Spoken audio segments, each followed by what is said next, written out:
এই বাড়ি ফিরছি এখন, রাত 9টা বেজে গেছে অলরেডি।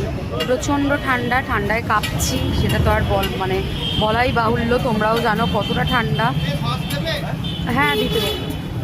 তো 10-11 ডিগ্রি মোটামুটি চলছে, এখন মনে হয় 11 ডিগ্রি চলছে। যাই হোক, তো এখন বাড়ি ফেরার পথে তোমাদের দাদার খুব খিদে পেয়েছে, আর এই ঠান্ডা ঠান্ডা ওয়েদারে স্ট্রিট ফুডগুলো খেতে কিন্তু খুব ভালো লাগে। তাই বালিখালে একটু দাঁড়িয়ে গেছি, এই দেখো তোমাদের দাদা ওখানে দাঁড়িয়ে আছে। একটু বললো চাউমিন খাবে, তো আমি বললাম হ্যাঁ খাবো, তাহলে চলো একটা চাউমিন দুজনে মিলে ভাগ করে একটু খাই, খিদেটাও মরবে, আর গরম গরম যেহেতু ভালোও লাগবে খেতে।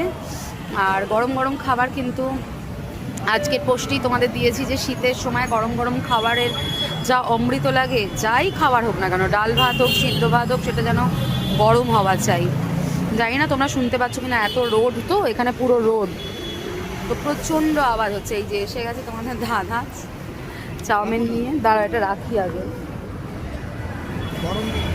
গরমই তো চাই। এই যে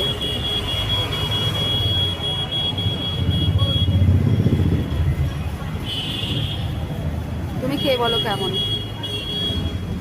কেমন চাউমিনটা আর গরম। আর স্ট্রিট ফুডগুলো কিন্তু শীতকালে খেয়ে মজা, কি বলো? যত পারবে শীতকালে স্ট্রিট ফুড খাও, ওই বড় বড় রেস্টুরেন্টে গিয়ে কিন্তু কোনো লাভ নেই। স্ট্রিট ফুডে বসে বসে আনন্দ করে স্ট্রিটের ওপর, রাস্তার ওপর ধারে বসো, ঠান্ডার আমেজ নাও।